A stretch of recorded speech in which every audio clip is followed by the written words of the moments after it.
it is a pleasure to participate in the SCO summit being hosted by the Russian Federation. I wish to particularly congratulate President Putin for successfully leading SCO during these extremely troubled times. We welcome Tajikistan as the next chair of the SCO and assure them of our full support. As we speak, Excellencies, as we speak, the COVID-19 pandemic continues to rage across the world, devastating economies, claiming lives, and disrupting livelihoods. Over 50 million people have been affected by the virus, and more than 1.2 million people have lost their lives. The devastating impact of the virus has affected all aspects of human interaction, and especially public health and the global economy. While progress has been reported in vaccine research, it is unclear as to when the vaccine will become universally available. Humanity faces the possibility of a slow recovery and prolonged economic slump, with rising poverty and inequality.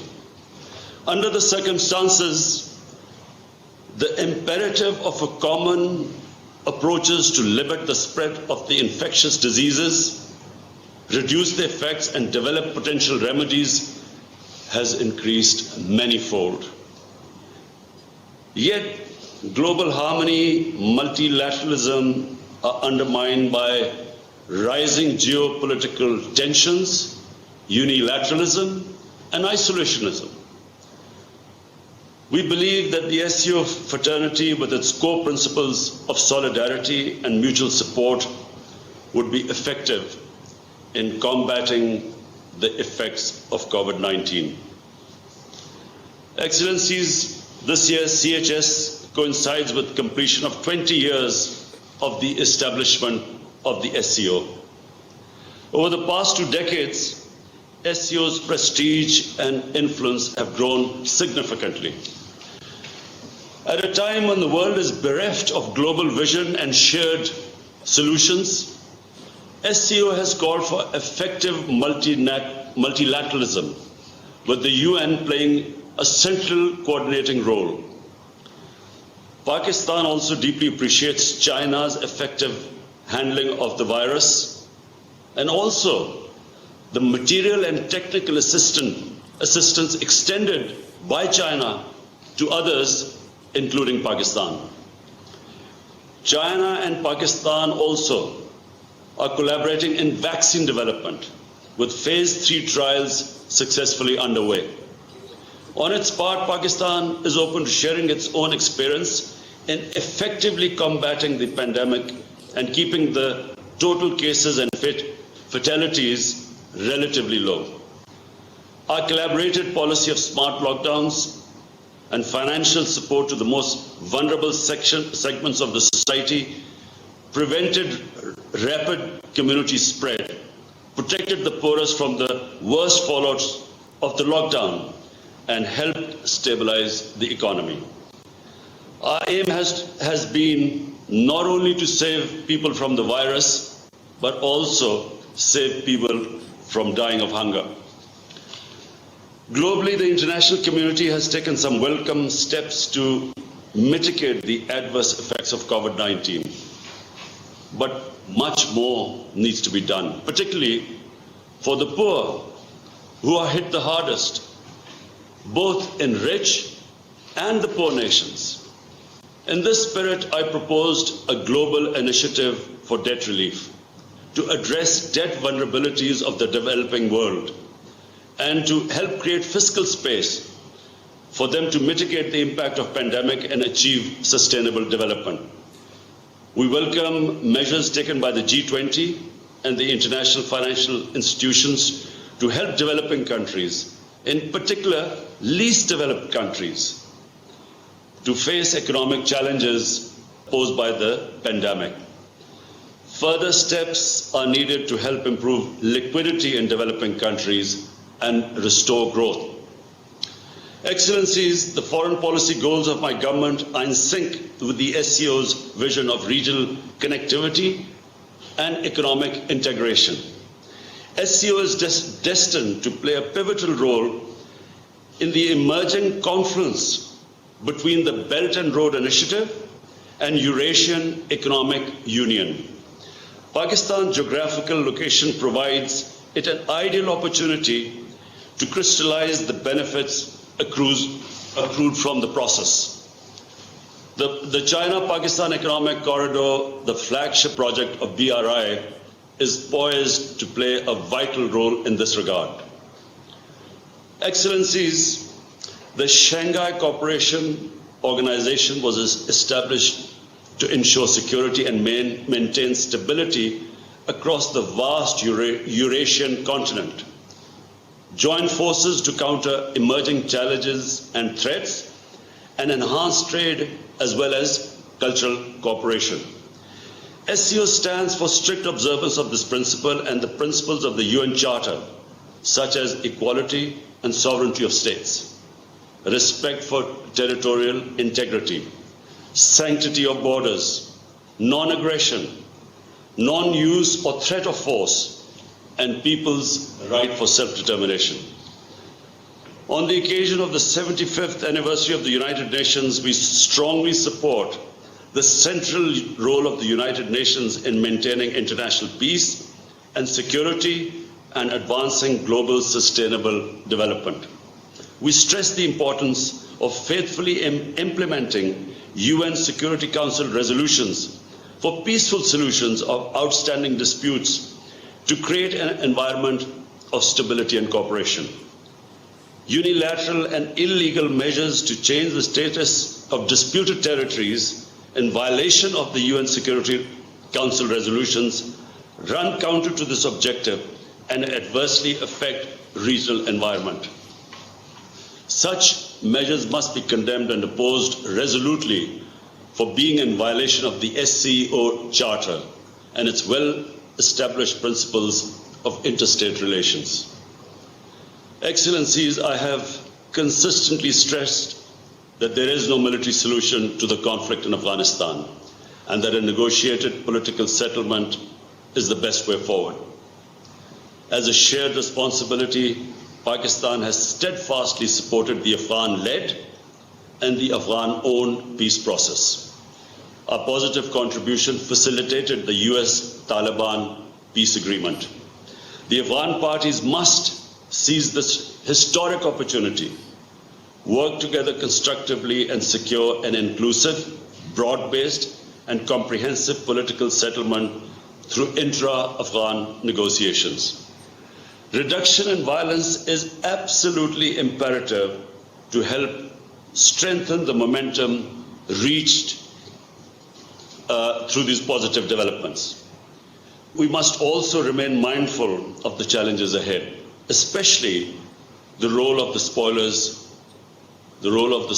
within and outside who do not want peace and stability to return to Afghanistan.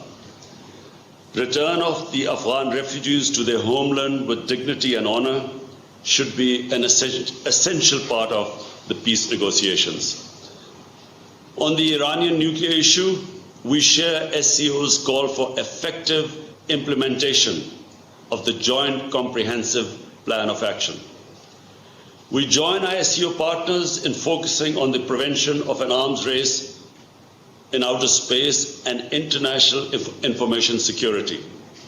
The overarching goal of the international security architecture should be the promotion of equal and undiminished security of all states. We welcome the emphasis by the SCO members on data security. In this regard, we strongly support China's Global Digital Data Security Initiative.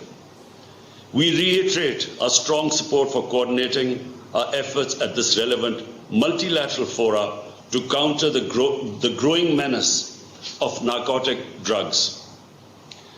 Excellencies, Pakistan has been in the forefront of the struggle against terrorism. Our resolve to continue this fight remains undeterred.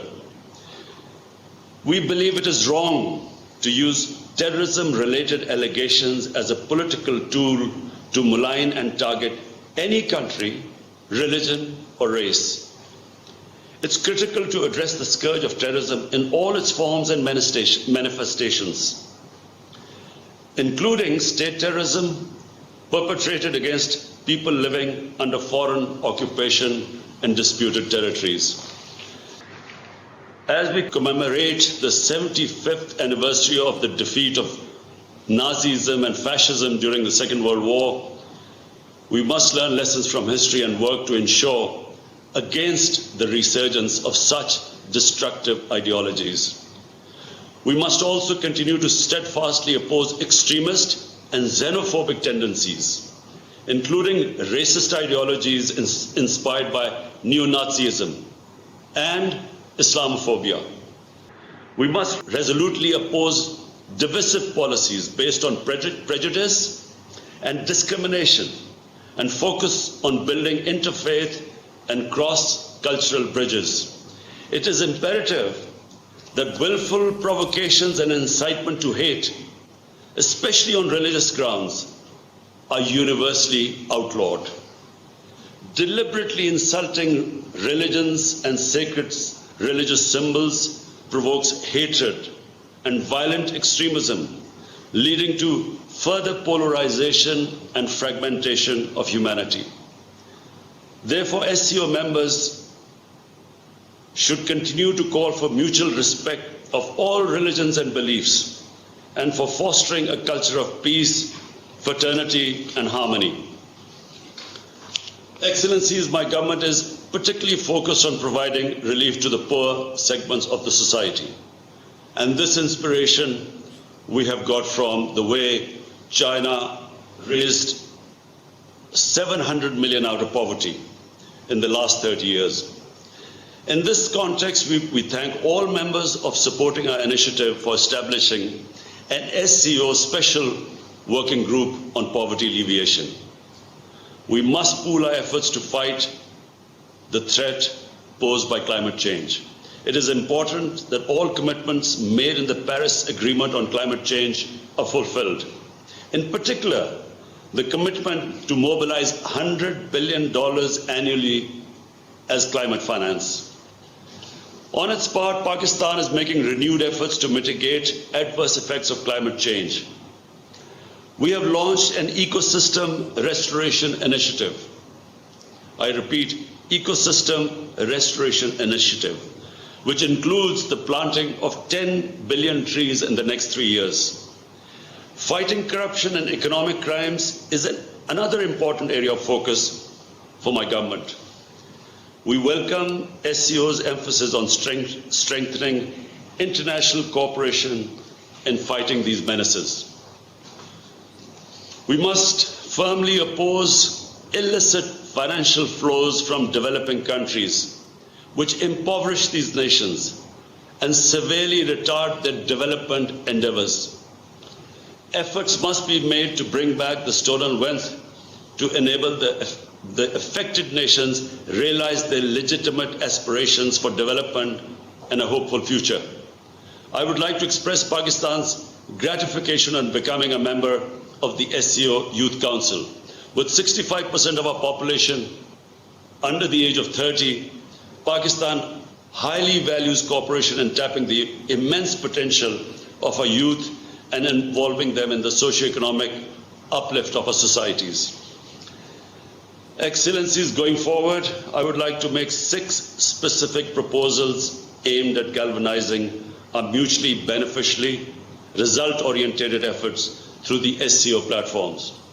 First, we should create an SCO knowledge bank of best practices to fight COVID-19 in order to guide us through the second wave and beyond. Second, we should work out a strategy as an SCO action plan to mitigate the adverse effects on the economy of COVID-19. And it should be short-term, medium, and long-term, including by prioritization an SCO unified framework for emergency preparations developed in consultation with the WHO. Number three, we should take a united stand that the COVID-19 vaccine must be viewed as a global public good, affordable and accessible to all. Fourth, we should call for more measures by G20 to meet common challenges like climate change, deteriorating environment, widening inequality within and among nations, poverty, disease, hunger and sustainable development, and above all, the illicit movement of money from developing world to offshore bank accounts to rich countries, which is devastating the developing world. Fifth, we should formulate a multi-year SCO youth strategy with a focus on building partnerships among educational institutions. Sixth, we should develop SCO partnership for technology, offering scholarships and exchange programs for youth in the scientific field. I wish this meeting all the success. Thank you.